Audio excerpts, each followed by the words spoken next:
In multicultural worlds, fascinating chapter. One of my favorites. I guess I say that every week, don't I? Okay. Yeah, maybe they're all my favorites. Okay. Ooh, that looks like our trees out here. Okay. Acculturation is a process by which people migrate to and learn a culture that is different from their original or heritage culture. If you move to the Amazon, then you might learn, this is the Yanomamo, you might learn the Yanomamo culture. Moving to a new culture involves psychological adjustment. This adjustment occurs over a wide variety of domains, acquiring a new language, of course, learning new interpersonal and social behaviors, becoming accustomed to new values, becoming a member of a minority group, adjusting one's self-concept. And of course, all of these things I had to do, except for the learning a new language, of course. This is all these things I had to do when I moved to Salih. Leisgard in 1955 tracked a number of Norwegian Fulbright scholars in the United States. In the first few months of their experiences, the migrants were having an especially positive time in their visit. They were enjoying the experiences, meeting new people, trying new foods, communicating with people in a foreign language, and feeling the excitement of participating in a novel and exotic environment. And of course, I have traveled overseas and I've lived overseas. I was in Germany, lived in Germany for 3 years, and we were in Japan for 6 months. And I will have to say that in the beginning, everything was fine. Um, the first the first few months were great, were fantastic. Everything was new. We just had a great time. Oberg in 1960 referred to the first few months as the honeymoon stage. It is the existence of the honeymoon stage that keeps tourism, trade, and business because you're rarely there long enough to really get tired of where you are or to feel the negative aspects of a different place. Most travelers do not stay in a new culture long enough to move past this stage, and they thus tend to view their experiences in new cultures to be, for the most part, pleasant and exciting. So, I had a doctor who was doing Doctors Without Borders, and he was traveling overseas. He was a pediatrician, and every time he came back for some place, he'd just tell me how wonderful it was. He was in the Ukraine. He was in Ukraine, and he went to Africa, and he went to another Eastern European country. I think it was Romania. He just had a fantastic time every place he went, but he's only there for 6 weeks. Following the honeymoon stage, most visitors turn a corner and begin to have increasingly negative views about their host culture. And this is according to Leisgard in 1955. Between 6 and 18 months, visitors experience the most negative feelings of their sojourn at a stage that has been labeled the crisis or culture shock stage. And I can tell you that this is true. In the culture shock stage, the thrill of having novel and exotic experiences wears off, and these experiences become tiring and difficult. At this stage, recent migrants often realize their language skills are not yet good enough for them to fully function in the new environment. And this is how you feel culture shock. During the culture shock stage, the migrant realizes that they do not have a rich enough understanding of how the system works to thrive. The people they initially met who were interested in them because they were exotic and different are no longer so interested in those differences. Recent migrants may also be discovering that the television programs just aren't as interesting as the ones they used to see in their home country, and they start to miss their favorite foods. This is the time that homesickness can become very strong. And of course, this is something that you see in the United States military all the time.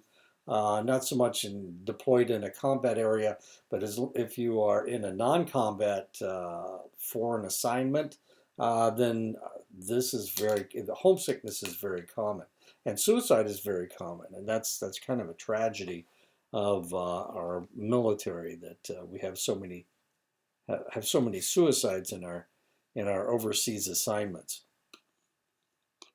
but it's something that you have to keep your eye open for.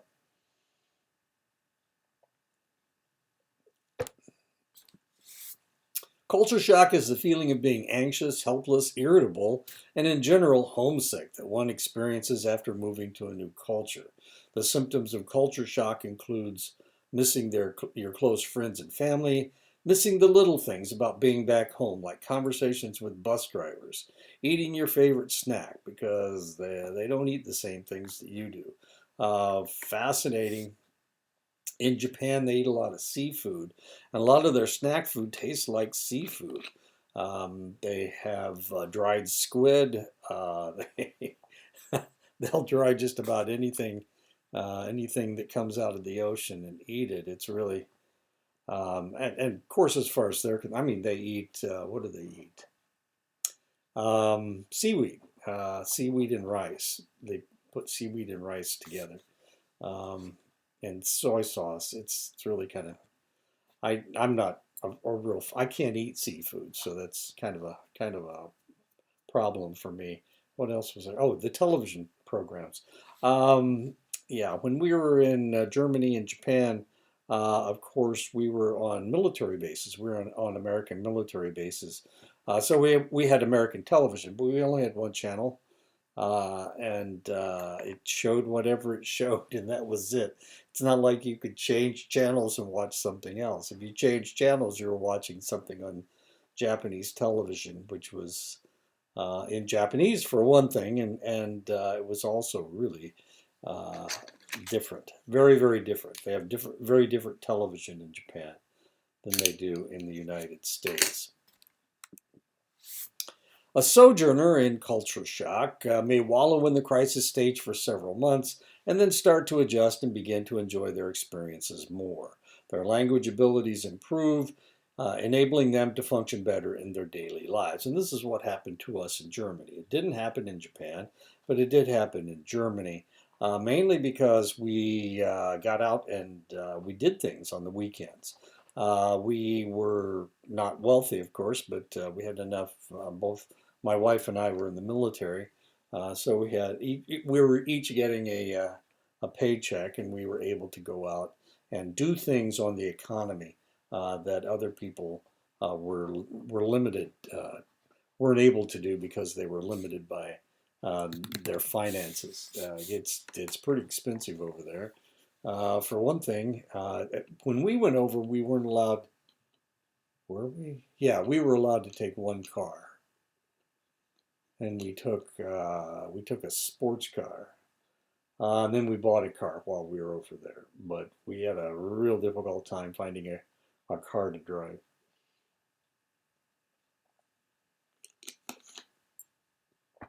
But we were able to go out every weekend and do what they called Volksmarching, which is people's marching is what it's called. But you get to walk around or walk around Germany. Now the strange thing about Germany is that every place is owned by somebody, and you can't trespass. It's not something that they allow you to do. So if you're in Germany, you got to either walk on the road or you got no place else to go.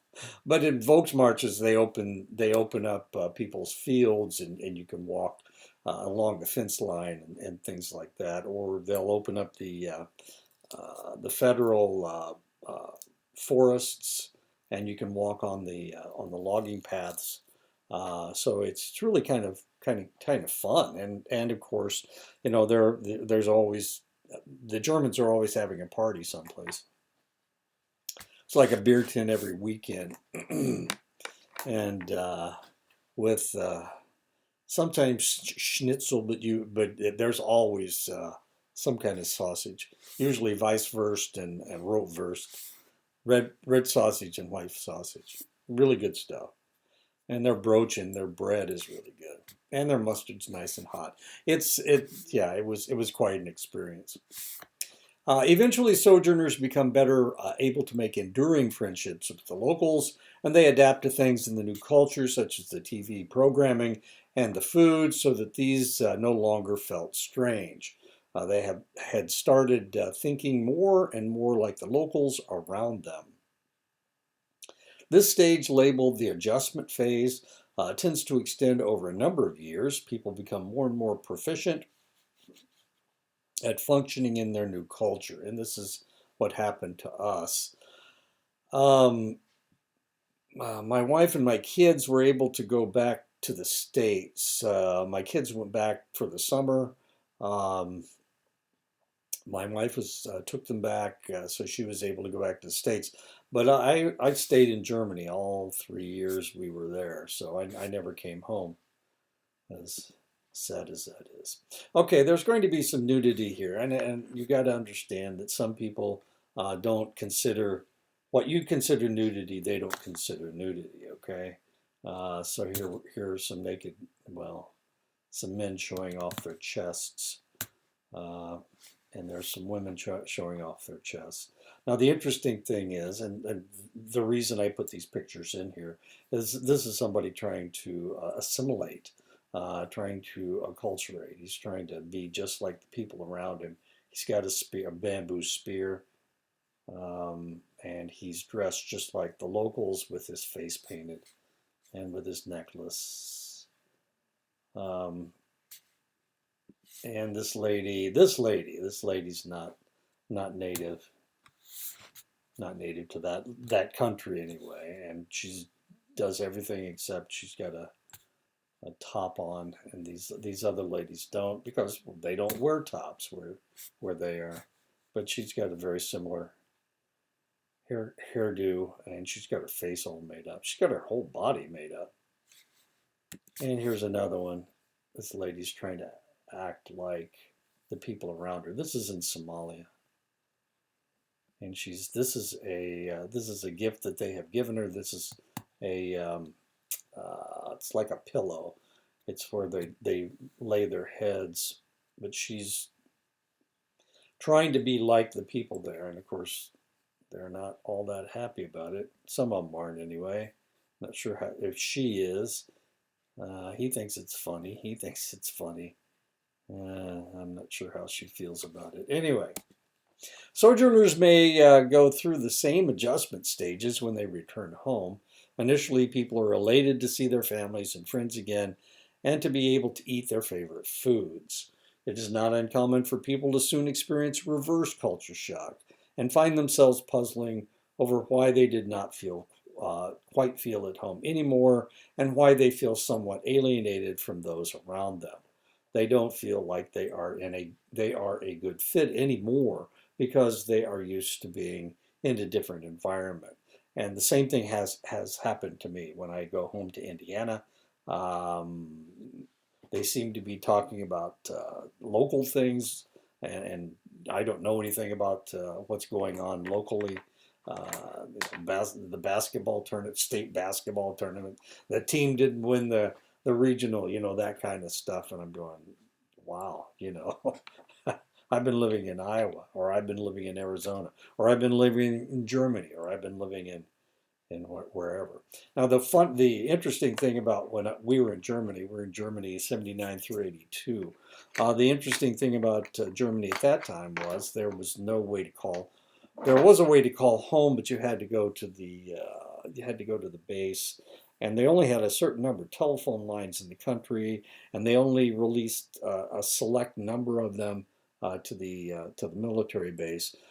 So there were some people that actually had telephones in their houses, but we didn't have any because we weren't important enough, I guess. But we only called home probably 6 times a year. So we were only able to communicate with our families, a very small number of times, except, of course, the kids always went home or went to visit my parents during the summer. So that was different. Of course, now, you can FaceTime, you can Zoom, you can do whatever. But this was a long time ago, before computers. This was way before computers. I remember when my brother was in Afghanistan.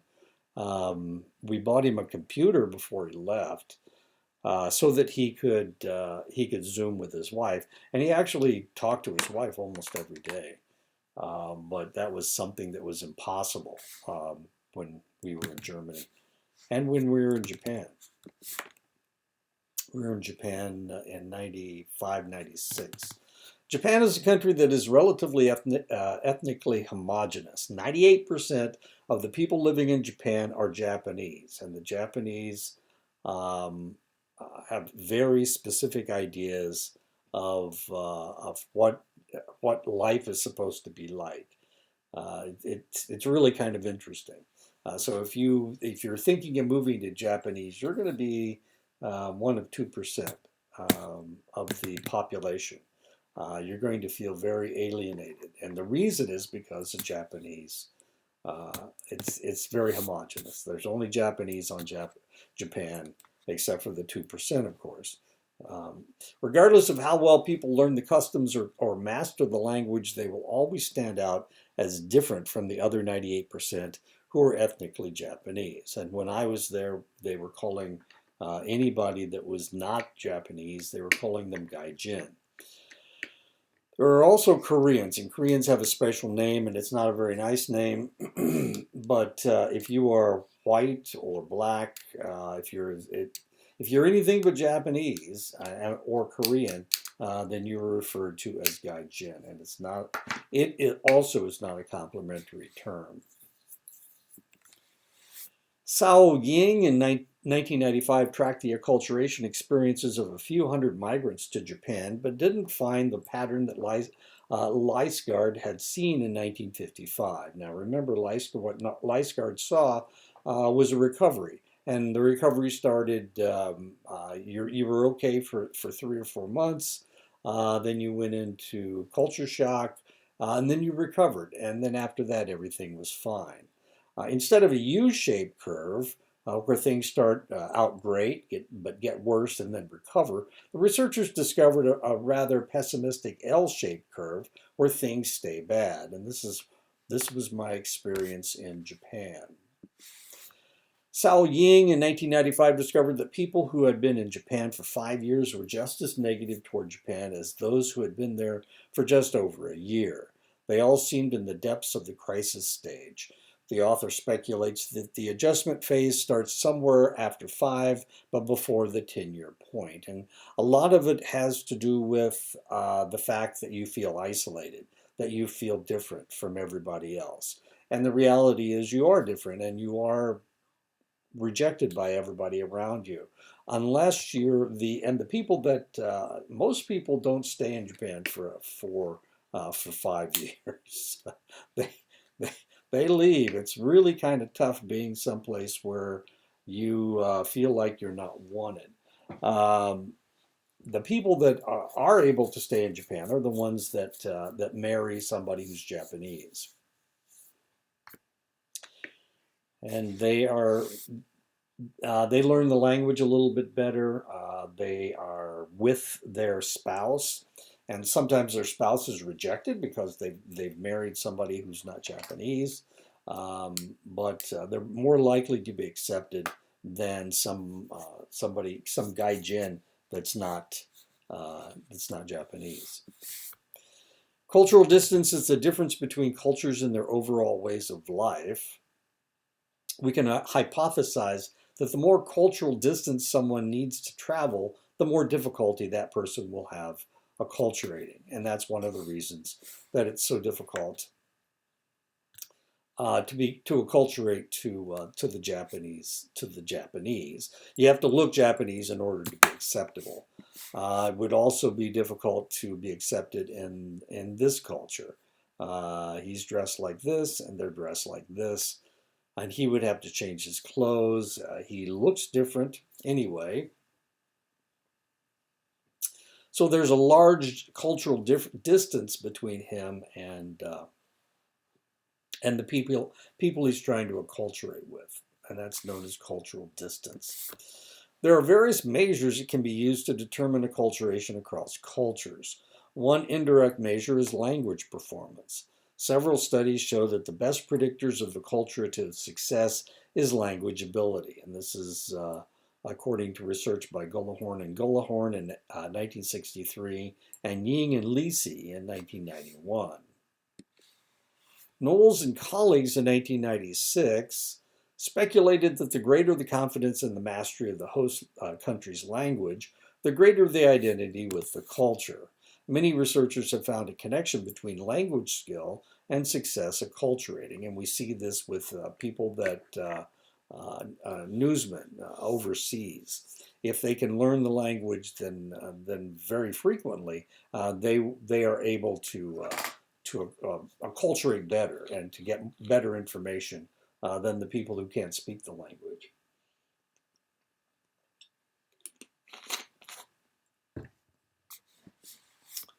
When foreign students seek entry into the United States universities, they are required to take the TOEFL, the test of English as a foreign language. Research shows that the individuals who came from countries that are similar to English, Dutch and German, perform better than those who grew up speaking other European languages that are a little more distant, Romance languages such as French and Spanish.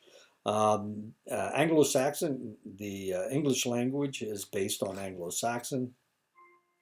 The Angles and the Saxons were both German tribes that moved into England, and for that reason, a lot of the words are very similar.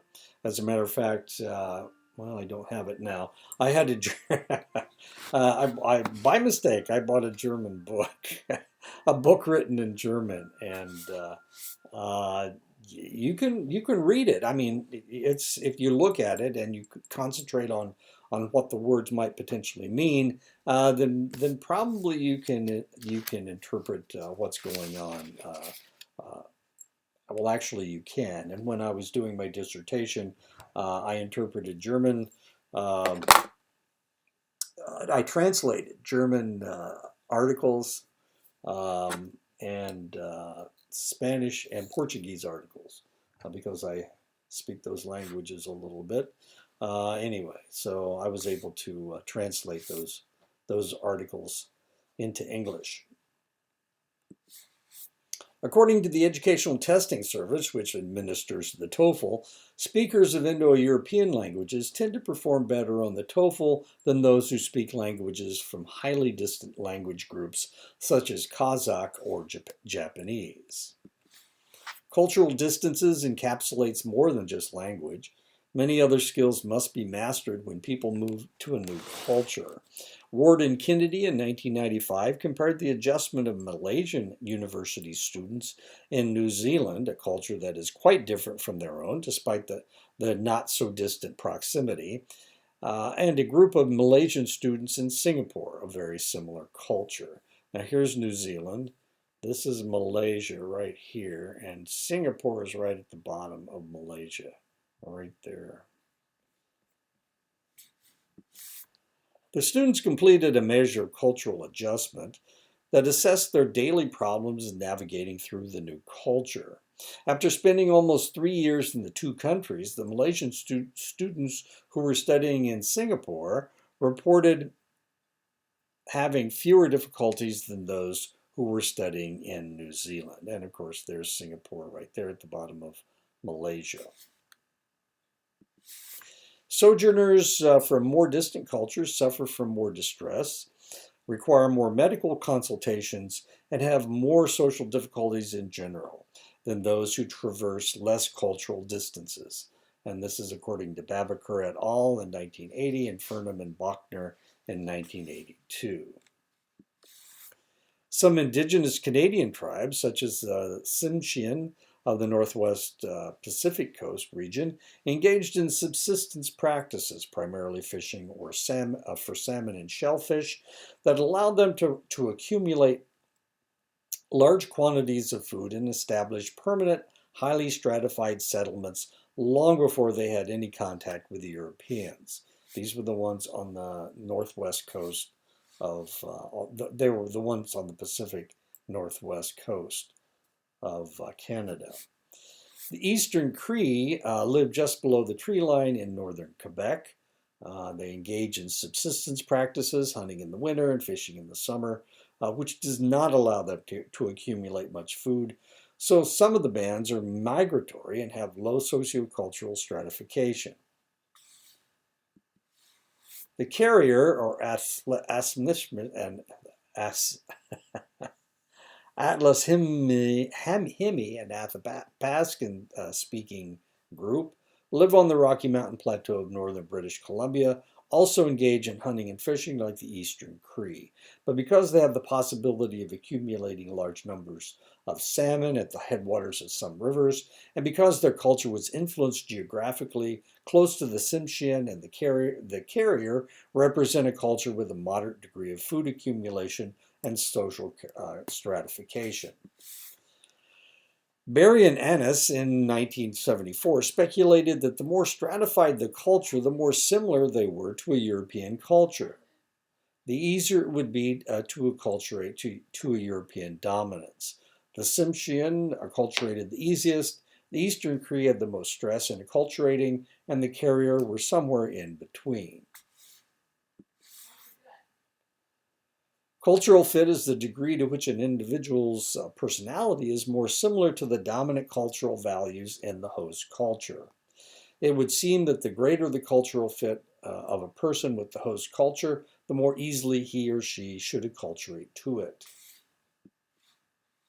People who score high on extroversion are more likely to move to other countries, particularly to urban areas, when compared with those who are less extroverted.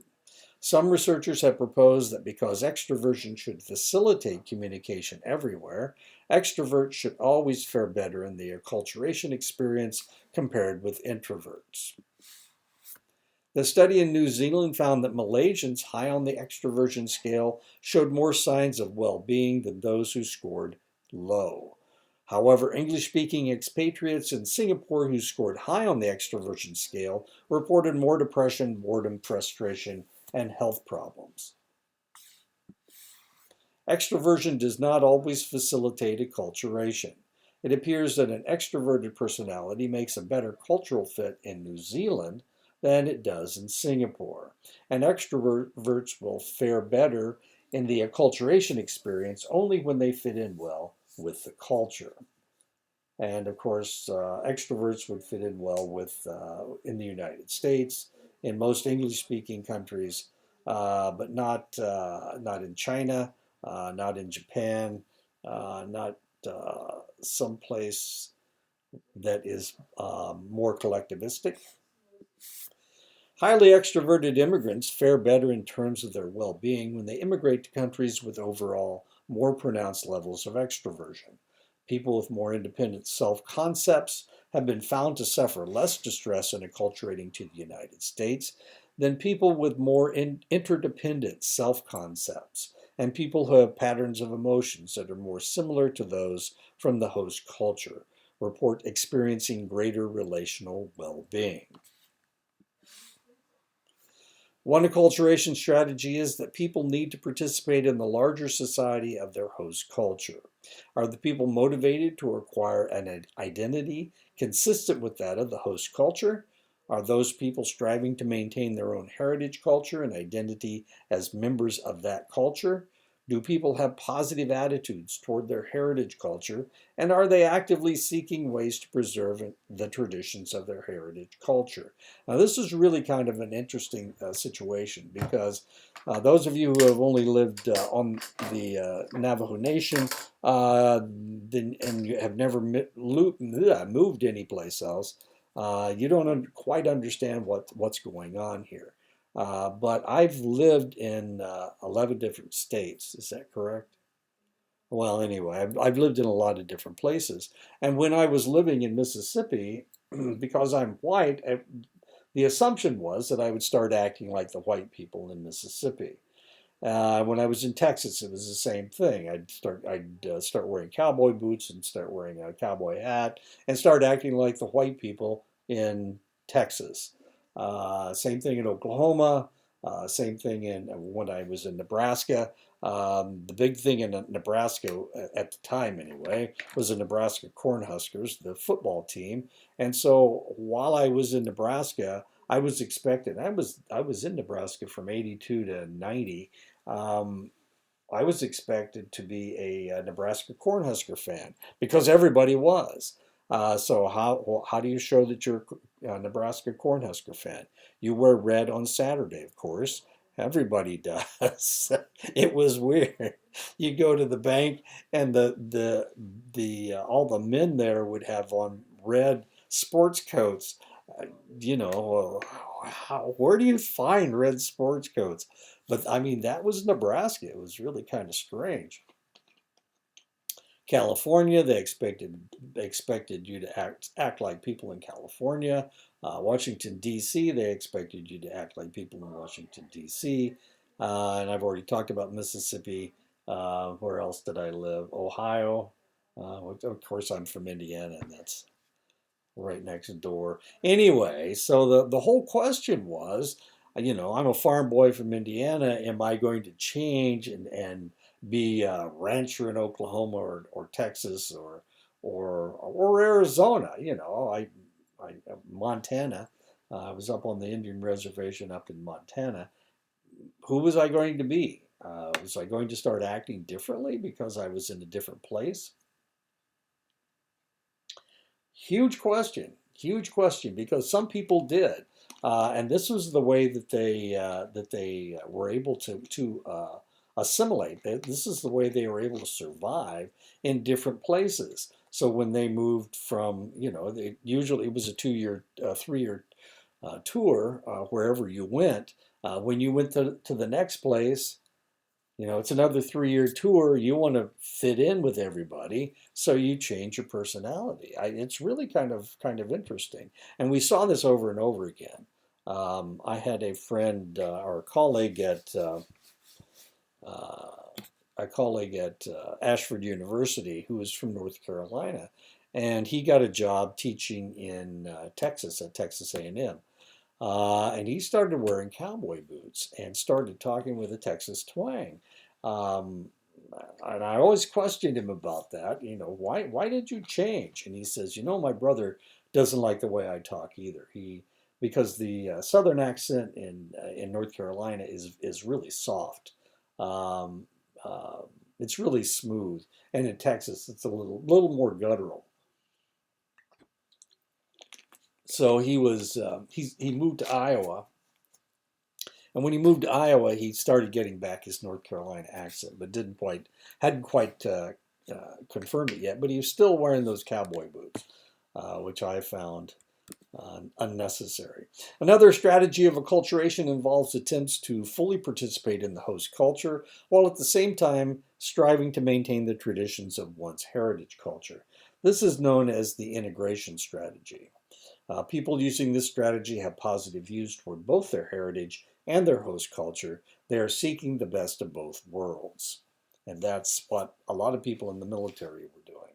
I didn't do it that way. I'm a Hoosier farm boy, that's it. Yeah, and I didn't really change who I was. I tried not to do that. Um, I don't know, but of course my speech did change. My brothers make fun of me. In Indiana, they say "warsh" instead of "wash." There's still some words I can't. I don't say like a Hoosier anymore. The strategy that involves little or no effort to participate in the host culture or to maintain the traditions of the heritage culture is known as the marginalization strategy. Okay, so we have the integration strategy where you try to take the best of both worlds. Marginalization strategy, little or no effort to participate in the host culture or to maintain the traditions of your heritage culture. Then that's marginalization strategy. So one of the things that you do is you lose all culture. People using this strategy have negative views toward both their culture and their host cultures. This strategy may be something pursued more by people who have grown up in multiple cultures across their childhood, so they reject everything. Some individuals who have grown up in the multiple cultures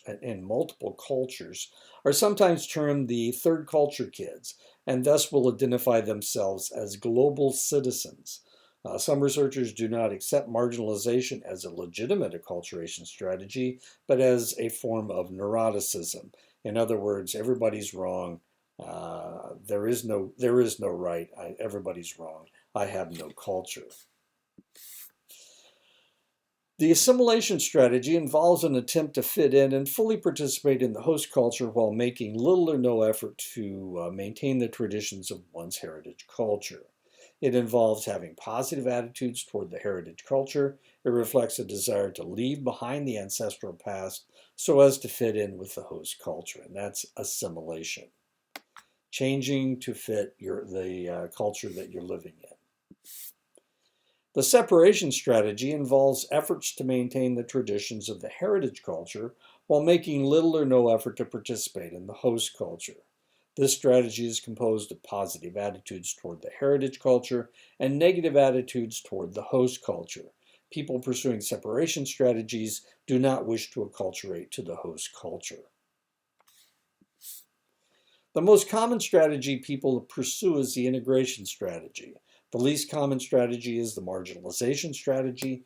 A person will not strive to fit into the host culture if that culture shows a good deal of prejudice toward the individual's own cultural groups. And this, of course, is what was happening with,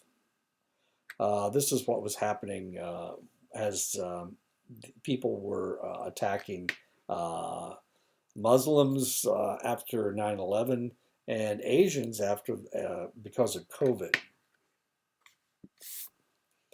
People who have physical features that distinguish them from the majority of those in their host culture will likely experience more prejudice than people who have physical features that allow them to blend in with their host culture.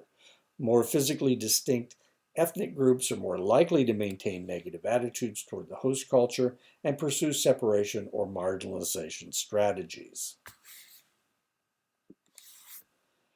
Physically distinct ethnic groups are more likely to actively support collective efforts to benefit their group's social position. People who are of lower socioeconomic status or who are members of indigenous cultural groups are more likely to pursue separation or marginalization strategies because the host culture does not typically offer them much that they desire. The extent to which majority members of the host culture value cultural diversity and tolerance of cultural differences also predicts the amount of prejudice that immigrants experience. When host cultures promote tolerance for diversity and multiculturalism, migrants are more likely to adopt more positive attitudes toward the host culture, which increases the likelihood that they will pursue integration or assimilation strategies.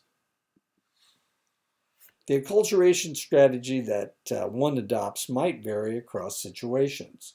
Turkish immigrants in the Netherlands often show an integration strategy in public situations where they act in the mainstream of Dutch ways, yet some will simultaneously show a separation strategy in private, rejecting mainstream Dutch ways when they are in an entirely Turkish immigrant setting.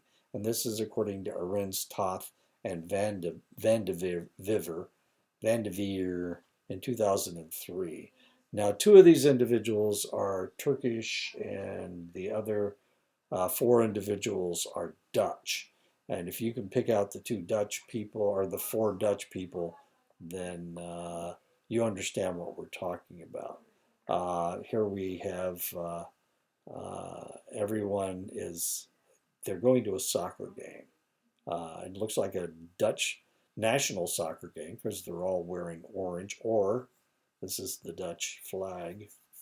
So if you can guess which ones are Turkish, then you understand what we're talking about. They do look different, don't they?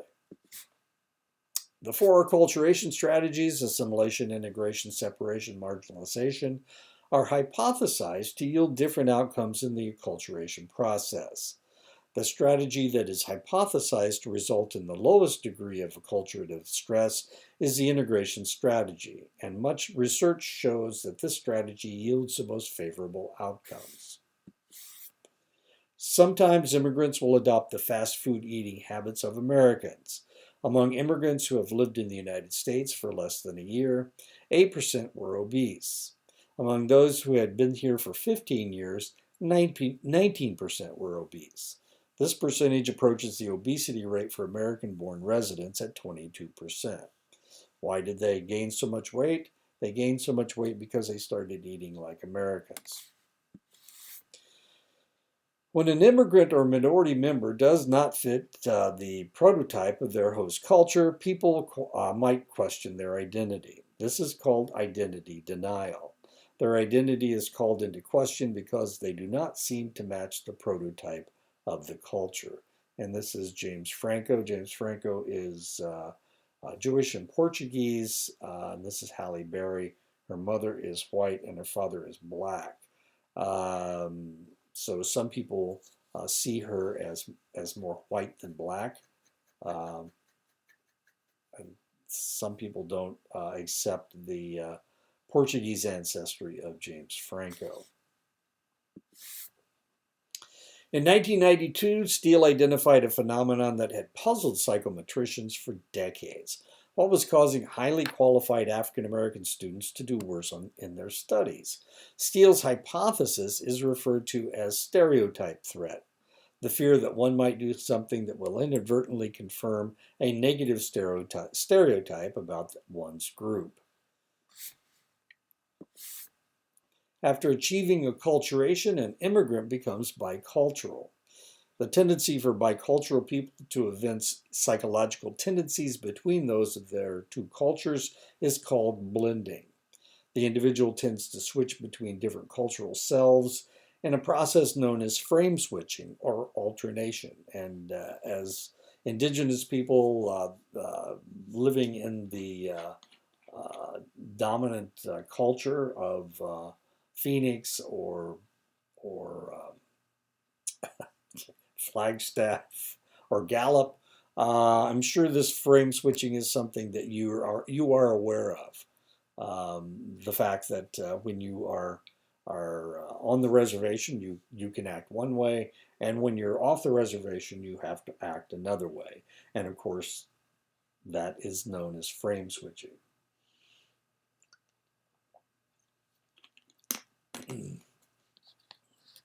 Sorry, I'm taking a drink. Inner city children, especially minorities, quickly learn to discriminate between the norms and unwritten rules that govern their schools and mainstream society and those that govern the streets. Code switching is an essential skill for inner city children to learn if they are to survive and succeed in these two divergent cultural contexts. I was speaking to one of my students when I first arrived, and he was telling me about Phoenix and how the code switching that he had to do in Phoenix in order to survive. It was really kind of fascinating. Anderson in 1999 argues that such children must learn to switch between the code of the decent and code of the street as they deal with people in their school culture and their street culture. The code of the street permeates many aspects of life, in particular the development of a reputation that one is tough and is not to be messed with. Multiculturals engage in frame switching through the language that they speak. The language that people speak seems to activate an associated cultural network, and this influences how they think. When bilinguals switch between languages, they're not just bringing different vocabularies and grammars to mind, they seem to be bringing different selves to mind as well. When I first arrived, I befriended, golly, what is, he's my neighbor. And we were good friends, and now I can't think of his name. Oh my goodness, Ed Harris, and anyway, so they were checking over our two houses at the same time. He had just moved back into his. It's a duplex. The Hogans, most of the Hogans are duplexes, and I was in one half, and he was in the other half, and they were doing both of them at the same time. So we had this guy, and he was walking through, and and he spoke Dene to Ed, of course, in Ed's house, and that was no big deal. But then he came over to my house, and I was over. We were both in each other's houses for some unknown reason. Anyway, That's the way they were doing things. So he talked to Ed in Dene and in English, but mostly in Dene. And then when he came to my house, he started to talk to Ed in Dene, and he was asking him questions about my house, about my side, and Ed wouldn't let him do that. He made him speak English because he knew I didn't understand. I didn't understand Dene, and so he made him speak in English, or he would answer him in English so that I'd understand what he was talking about. And a lot of times he was talking about things that I needed to know about. It was really kind of weird. It's not like he couldn't speak English. He spoke English, about a third of the time. But it was nice of Ed to help me out. I appreciated it. When bilinguals switch between languages, they're not just bringing different vocabularies and grammars to mind, they seem to be bringing different selves to mind as well. Researchers found that people who had lived in more than one culture were more likely to come up with outside-the-box creative solutions to a problem than those who lived in only one culture. And this is according to Maddox and Galinsky in 2009. So if you've lived in more than one place and you've lived in more than one culture and you understand how things are done in different places, then you're more likely to not just get in that rut of thinking in one way about things. Maddox and Galinsky in 2009 further found that those who had merely visited other cultures as tourists did not show any comparative creativity advantage. Visiting other cultures is quite different from living in another culture because the former does not involve any adjustment on the part of the individual. And this is an argument that I've had over and over and over again. This staff that this lady has, this is in Japan, this staff that this lady has means that she has gone to the top of Mount Fuji, which is a religious thing or kind of a religious thing that people do. I'm not sure exactly why she's dressed like this. I think that's a her. And whoever, whatever.